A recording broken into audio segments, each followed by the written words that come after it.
مائیں صحت مند بچے کو جنم دیں گی.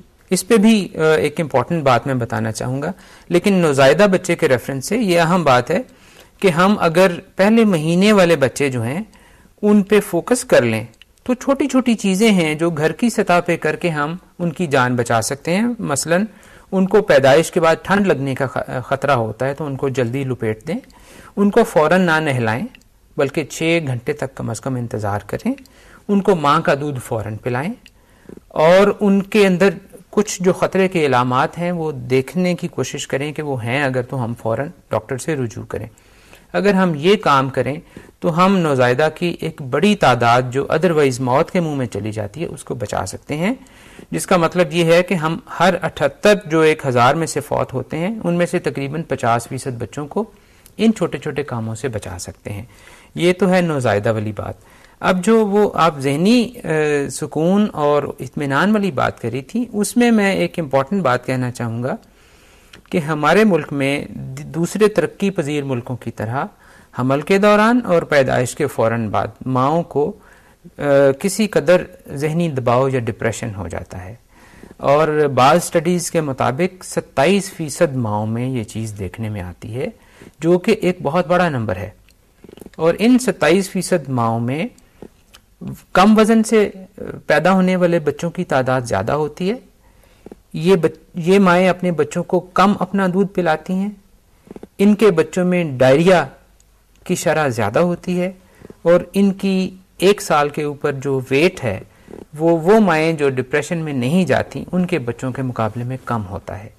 سو یہ ایک امپورٹنٹ بات ہے جس میں کہ خاندان کی سطح پہ دیکھنے اور ماں کو سپورٹ فراہم کرنے کی میکسیمم کوشش کی جائے. فیملی سیٹ اپ میں کہ جہاں ساس بھی ہوتی ہے، نندے بھی ہوتی ہیں، وہاں فوائد تو بہت ہوتے ہیں، خیال بھی بہت رکھا جاتا ہے بہو کا، لیکن سیم ٹائم اسی کے ساتھ ساتھ ایسی ماؤں کو یا ایسی بہوؤں کو پرابلمز بھی ساس کی طرف سے زیادہ آتے ہیں.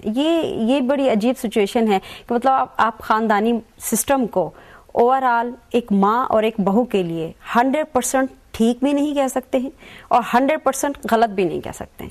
مطلب دونوں 50-50 ہیں کہ فائدہ بھی ہوتا ہے تو وہاں نقصان بھی بہت ہوتا ہے. نہیں، ڈیفینیٹلی ایک دوسرے کی سپورٹ بہت ہوتی ہے، اور میرا خیال ہے کہ زیادہ تر جو ہماری بڑی خواتین ہیں ان کو اپنی آئندہ نسل کی صحت کے بارے میں بہت فکر ہوتی ہے، تو انہیں اپنی بہو کی بھی صحت کی اتنی ہی فکر کرنی چاہیے. اور دوسری جو ڈاکٹر زعیم نے بات کی ڈپریشن کی، ہمیں اس کا بھی سوچنا چاہیے کہ آخر وہ ڈپریشن کیوں ہو رہا ہے. کیا وہ ڈپریشن اس لیے ہو رہا ہے کہ ان سے ایک بیٹا پیدا کرنے کی توقع کی جا رہی ہے؟ ڈاکٹر زعیم صاحب، اکثر یہ بھی دیکھا گیا ہے کہ ڈیلیوری بھی اچھے طریقے سے ہو جاتی ہے لیکن پھر بھی مدر کی ڈیتھ ہو جاتی ہے. ایسے کیسز دیکھنے میں آئے ہیں، وہاں کیا ریزن ہو سکتی ہے؟ جی، اصل میں ہوتا یہ ہے زرنگار کہ نارمل پریگننسی میں بھی 15% ایسی پیدائشیں ہوتی ہیں کہ جن میں کوئی پیچیدگی ہوتی ہے، اور یہ پیچیدگی جو ہے یہ عین پیدائش کے وقت بھی ہو سکتی ہے اور بعد میں بھی ہو سکتی ہے. جس سچویشن کا آپ ذکر کر رہی ہیں اس میں دیکھنے میں یہ آیا ہے، اگرچہ یہ کام ہوتا ہے لیکن پیدائش کے بعد بچے کے جسم کے ساتھ چمٹی ہوئی جو چیزیں ہیں جو اس کو ماں سے کنیکٹ کرتی ہیں، جن کو کہ انگلش میں پلیسنٹا اور اردو میں آنول کہتے ہیں، اس کے کچھ ٹکڑے اگر ماں کے رحم کے اندر رہ گئے ہیں تو اس سے یہ ہوگا کہ وہ اس کی خون کا بہنا جاری رہے گا، اور اگر کسی نے اس پہ توجہ نہیں کی تو وہ خون اتنی زیادہ مقدار میں بہہ جائے گا کہ اس سے ڈیتھ. اور ہمارے ہاں ماؤں میں اس زچگی کے دوران اموات کی سب سے بڑی وجہ یہی خون کا زیادہ بہہ جانا ہی ہے. سو ایسا ہو سکتا ہے، اور اس کا تدارک یہ ہوتا ہے کہ پیدائش کے بعد پہلے 6 گھنٹے کے اندر بلکہ اس سے بھی پہلے ماں کا ایک دوبارہ طبی معائنہ ضرور ہو، یہ دیکھنے کے لیے کہ ساری چیزیں ٹھیک ہیں، سارے معاملات ٹھیک ہیں، کہیں کوئی گڑبڑ تو نہیں. بہت شکریہ آپ لوگ. ہمارے معاشرے میں خواتین اور بچوں کی صحت کے حوالے سے مختلف مسائل کا سامنا کرنا پڑتا ہے. ہمارے رسوم و رواج ایسے ہیں کہ ایک عورت اپنی صحت کے بچاؤ کے لیے خاطر خواہ قدم نہیں اٹھا سکتی. حمل اور پیدائش کے عمل کو محفوظ بنانے کے لیے ہم سب کو مل کر کوشش کرنا ہوگی.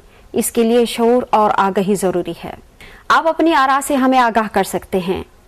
اس کے لیے ہمارا ای میل ایڈریس نوٹ کیجئے، zarnigar@ptv.com.pk. اس کے ساتھ ہی زرنگار علی کو اجازت دیجیے. اپنا خیال رکھیے گا. خدا حافظ.